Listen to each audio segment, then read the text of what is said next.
In this video, you're going to learn how to use an htaccess and htpassword file to add a login to your RapidWeaver website. So I've already got an example project open here, and if we view this in the browser on rapidweavertutorial.com, you can see I've already published it up here. We have a home page that everyone can view, then we have a single protected page that we want to add a login to, and then we have a protected folder or group of pages that we also want to have a username and password for. So to do this, as I say, we're going to be using an htaccess and an htpassword file. Now unfortunately at the moment this isn't something that RapidWeaver can manage for us. You may have already noticed an htaccess and htpassword file here in the resources area. However, these are simply there for the example code that I'm going to be using in this video. The way that we add an htaccess and an htpassword file to our site is to log in via FTP to our server. To do this, I'm going to be using Transmit, and I've already logged into my rapidweavertutorial.com server here, and as you can see, all of the files that RapidWeaver manages are already there for me. What we need to do is add an htaccess file. So to do that, we're going to right click and select New File, and we're going to call this .htaccess. The reason we need the dot is because these htaccess and htpassword files are hidden. So ensure that there is a dot there. Once you've created that, you're going to need to add some code to it. So to do that, I'm going to edit in Transmit. That will bring up Transmit's built-in editor. And then we need to add some code. So as I say, in the resources area here in RapidWeaver, we have an htaccess file with some example code. So if we quick look that and then open with TextEdit, we can copy this code here, go back to Transmit and paste that in. And if we just run through this very quickly, I'll tell you what's going on. So on the first line here, you can see the auth type is basic. So this is going to give us a basic username and password form when the visitor tries to access one of our pages. Next, we can add a auth name, and I've just added my protected area. Now, this is going to be used in certain browsers to display a message or a title to the user, and we'll have a look at that in a minute. Then we have an auth user file. So this is where we need to specify where our htpassword file is stored on our server. We're going to update this again in a minute, so we'll leave that for now. And then we're just saying that we require a valid user to be able to access this page. Okay, so once you've got that code in there, press Command S to save that. Then I'm just going to minify this a little bit and move it off to the side. Okay, now if we go back to our browser and refresh the home page, you'll see we get an Authentication Required message here. Now this pop-up is the built-in pop-up for your browser, so we don't have any control over the styling of this. All that happens is that the browser sees that we want a username and password, so they just present a form to the visitor. Finally, you can see here that the site says My Protected Area. So again, this is the message that we added into the htaccess file. So you could change that to whatever you wanted it to say there. Finally, we then need to enter a username and password, but we haven't yet set this up. So if we just hit OK for now, you'll see that we get an internal server error. Now this isn't the actual message that we want to see. What would usually happen if we have the password file set up is that you'll get an authentication error message. So what we next need to do is go back to Transmit, and we need to add that that htpassword file to the server. But if you'll notice here, we need to set the full path to the htpassword file. So we need to know what the path is to this folder here.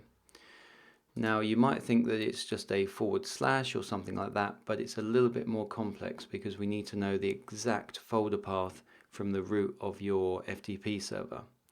Now this is going to vary depending on the host, so you can either ask your hosting company what the full path to your public HTML folder is, or if we go to RapidWeaver, in the notes section here, I have some example PHP code that is going to give us the full path to our server. So copy this PHP code, go back to transmit and create a new file, and we're going to call this path.php, like so. Then what we're going to need to do just for now is we're actually going to need to comment out this code. So we can do that with the £sign on each line. Otherwise, when we try and access that path.php file, we're going to be asked for a username and login, and we haven't set that up yet. So save that and go back to your browser. We will then go to rapidtutorial.com/path.php. And of course, we actually need to add the PHP code there. So edit the path.php file and paste in the code. Save that and then refresh. And here we'll see we get the full path to this directory is this, and the full path to the HT password is going to be this here. So copy the full path to the HT password here, then back to transmit again, and then we can uncomment these lines, and we'll change the auth user file to the full path that we just copied from the browser there. Okay, so we'll save that.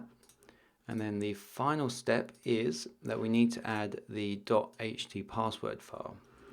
So again, do right click, new file, and call it .htpasswd.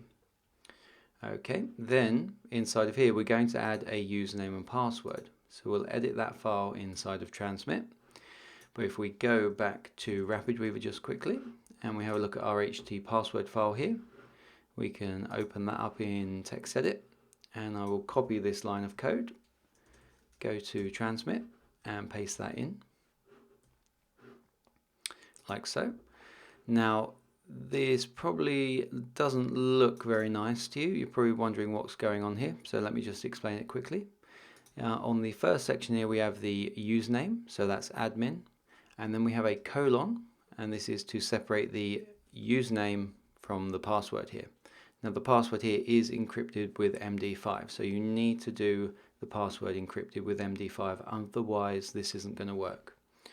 Now rather than needing to know what MD5 is or how that works or how to do it, what you can do is if you go to the notes section here, you'll see I've got a line with an htaccesstools.com link with an HT password generator. So copy that, go to your browser, open that up, and then you can simply enter a username. So we'll say admin and we'll put the password as password. Then we can create an HT password file, and there you can see that it's created that for us. So again, we've got the username, then a colon, and then the encrypted password after that. So do that, copy your username and password, go back to transmit and paste that into your HT password file. Save that.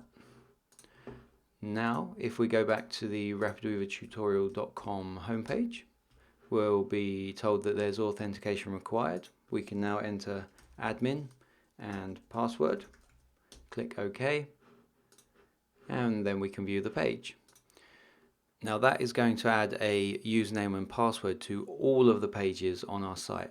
And that isn't quite how we wanted it to work. We wanted the home page to be open to everyone and then the other pages to be protected by a password.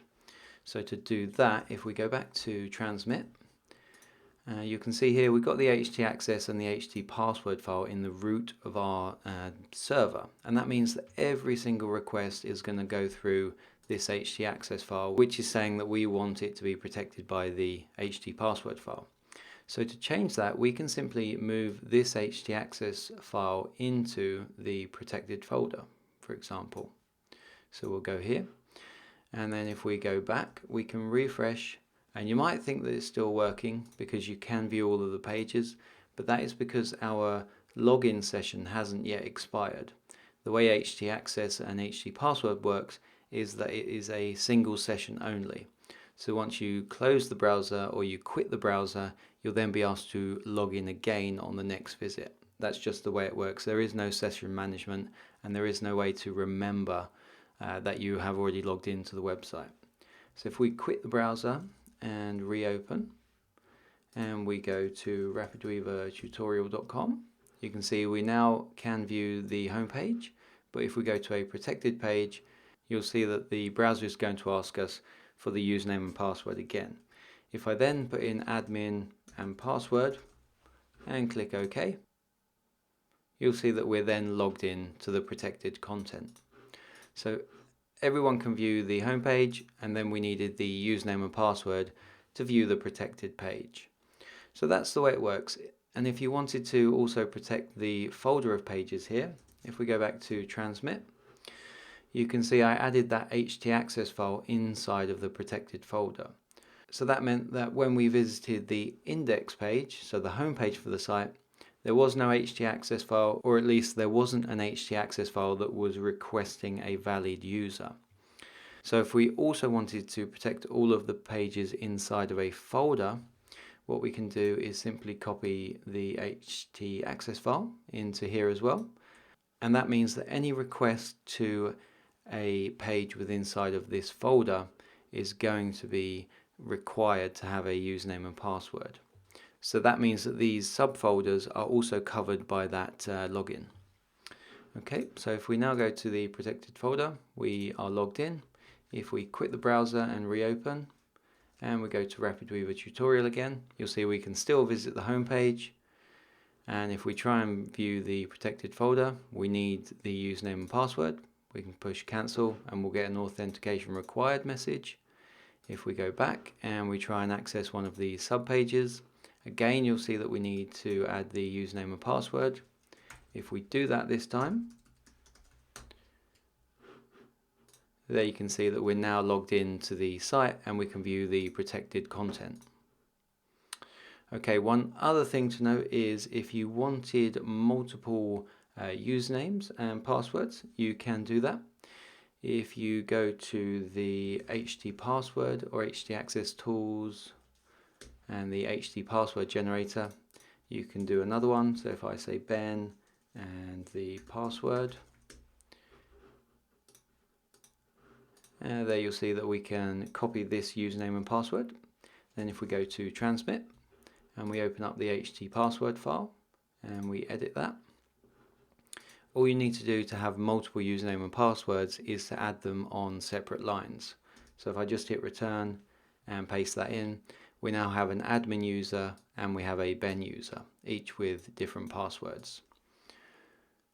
So that's how you add multiple users. If you wanted to protect the different areas of your site with different passwords, what you can do is have multiple htapassword files. So for example, if this folder needed a different username or a unique username, you could copy in the htapassword file, and then if we edit that and we remove the admin user and we have just me, then we would need to edit the htaccess file to point to this new htapassword file or the separate htapassword file here. So all you need to do is put in the full path to this htapassword file, and that would be /folder. So as you can see here, we're in the full path, and then we're in public HTML, and then the folder, like so, and then save that.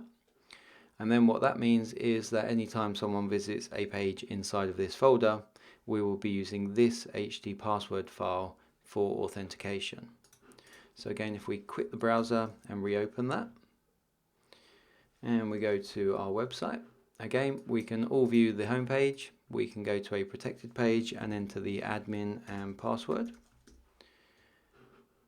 And we're now logged into that page. If we now try and go to one of the other protected pages, you'll see we have a separate authentication required message, and this time we need to enter the username of Ben and the password.